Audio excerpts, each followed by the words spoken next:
প্রতিবেশী দেশ চীনে একটি নার্সিং হোমে ভয়াবহ অগ্নিকাণ্ডের ঘটনা ঘটেছে। এতে ২০ জন নিহত হয়েছে বলে জানা যাচ্ছে। দেশটির উত্তরাঞ্চলীয় হেবেই প্রদেশের চেংদে শহরে অগ্নিকাণ্ডের এ ঘটনা ঘটে। বুধবার ৯ এপ্রিল এক প্রতিবেদনে এ তথ্য জানিয়েছেন বার্তা সংস্থা রয়টার্স। নার্সিং হোমে আগুন লেগে ২০ জন নিহত হয়েছেন বলে জানিয়েছেন দেশটির রাষ্ট্রীয় সংবাদ সংস্থা সিনহুয়া। আগুন লাগার কারণ সম্পর্কে বিস্তারিত কিছু জানানো হয়নি।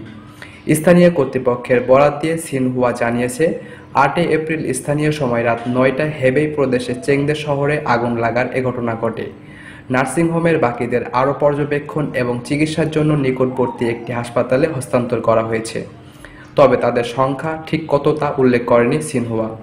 অগ্নিকাণ্ডের কারণ তদন্ত করতে বিশেষজ্ঞরা নার্সিং হোমে গেছেন বলে চীনা এ সংবাদ সংস্থাটি জানিয়েছেন।